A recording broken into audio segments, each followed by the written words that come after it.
Bill Gates is buying up farmland left and right. In fact, he's already amassed more land than all of the entire city of New York. Not to be outdone, Amazon's Jeff Bezos' land is double that at 420,000 acres. And the largest private owner of them all, John Malone. He owns a whopping 2.2 million acres all by himself, almost the size of the entire island of Puerto Rico. Just to give you guys the big picture, 100 of the richest and largest private landowners in America own 1.86% of all the available land in the United States, the majority of their land being forest, ranches, and farmland. So the big question is, what's up with that, right? Well, that's what we're gonna find out here. That's right, you guys. We're breaking it down for you guys right here in this video today. Why Bill Gates and the ultra wealthy are buying up farmland. Even more important, how you can get your hands on some free land in the United States and even invest in farming without having to own your own farm yourself. Everything's possible if you just have the right know-how, guys. And that's what we're here to give you guys in this channel. But before we get to that, a quick thank you to you guys for always lighting up the like button. It definitely makes my day and helps the channel out big time with those tricky YouTube algorithms. So again, guys, a big thanks from me to you. Now let me earn those likes now with our premium money content right here. Just last January, the news broke that Bill and Melinda Gates became the largest private owners of US farmland. They accumulated more than 269,000 acres of farmland across 18 states in less than a decade. This puts the Gates ahead of the second largest owner of farmland, the Offutt family, by over 50,000 acres. And in case you're curious, Gates Farmlands grows onions, carrots, and even the potatoes used to make McDonald's French fries. Pretty cool, right? Let me know if there's any farmers out there in our YouTube family, or maybe you just see farms in your area where you live. Drop a quick comment down below. The divorced couple aren't the only ones jumping in on this farmland buying trend. The US Department of Agriculture estimates that 30% of all farmland is owned by landlords who don't even farm themselves. Buyers often purchase land from farmers who have owned it for decades. The CEO of American Farmland Trust points out, it's an asset with increasing value. It has great intrinsic value, and beyond that, it's a limited resource. And they are definitely making a profit. Two ways to make profit from farmland. One, from the annual cash rent that farmers pay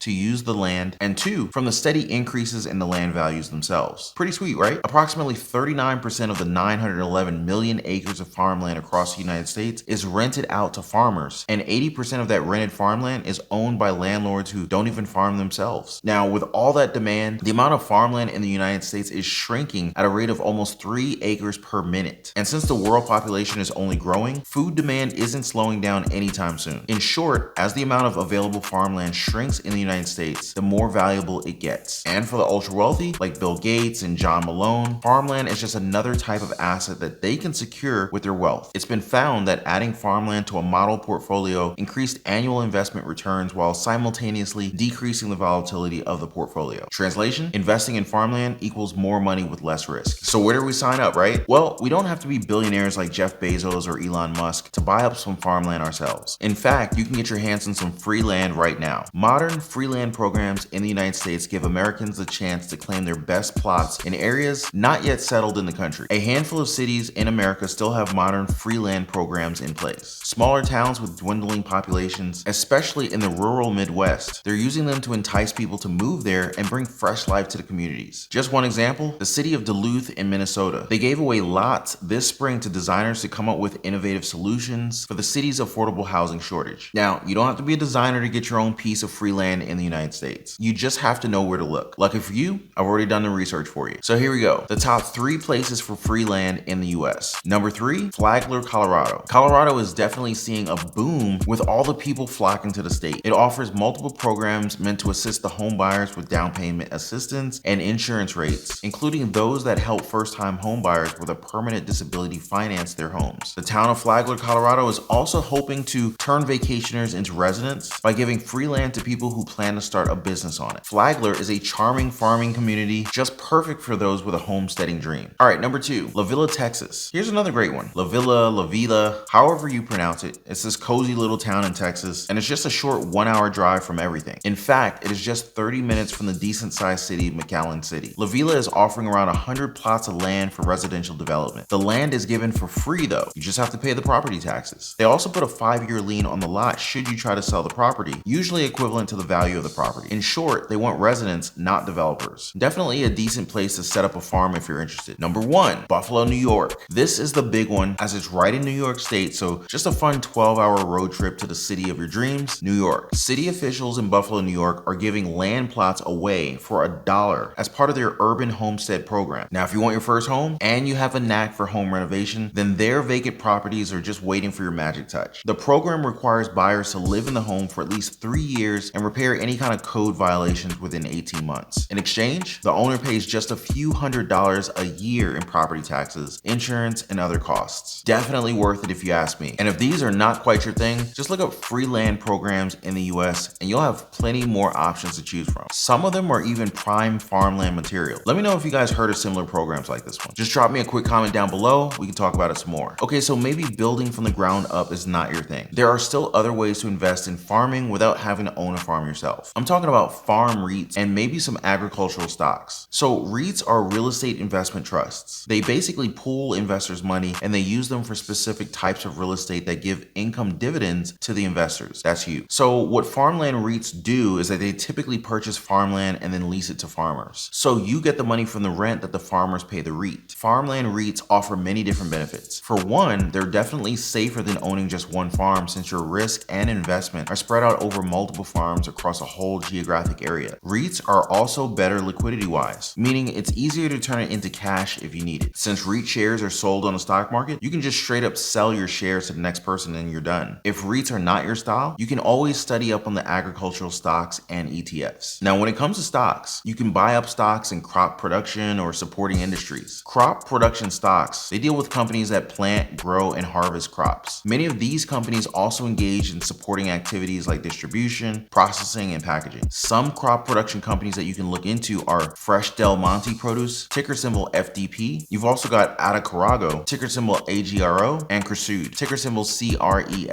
Supporting industries are companies that help out farming like fertilizer and seeds, farm equipment manufacturers, and crop distributors and processors. To start you off, some big names here would be Nutrien Limited. You've got the Mosaic Company for fertilizer and seeds, and Deere & Company, they provide equipment, and Bunge Limited for distribution and processing. Yeah, I know that's a lot of names and letters right there, but if you want an easier option of buying into all these stocks at once, you could always go the ETF route. ETFs are exchange traded funds. So like REITs, they pool investor money together, but instead of buying real estate, they buy stocks. Now in the case of agriculture ETFs, they buy up stocks involved in agriculture. The market vector is Agribusiness ETF, ticker symbol MOO, yeah, as in moo. It offers access to a diversified set of businesses, investing in companies that derive at least 50% of their revenues from agriculture. So lots of options to choose from here. Just choose the one that fits you best. REITs are probably the safest, but of course this is not investment advice. Stocks need a lot of reading up, and ETFs are pretty chill too if you want to just buy up the whole thing. But like I always say, guys, invest with caution and always do your due diligence before investing, all right? With that said, I do wish you guys the best in your farmland investing journey. I do hope that you guys learned something in today's special money-making video on why Bill Gates and the ultra-wealthy are buying farmland, how you can get in on some farmland yourself, and all your farmland investing options on the table. Have a stock or money question? Don't hesitate to drop me a comment down below. And if you're interested in more money content, then don't forget to subscribe to the channel and hit the notification bell. Lots of great money content on the channel playlist section too if you're interested. Check it out right there after this one. Oh, and before you guys leave, I definitely would not say no to you hitting the like button either. Thank you guys so much, and I will see you guys on the next video. Take care.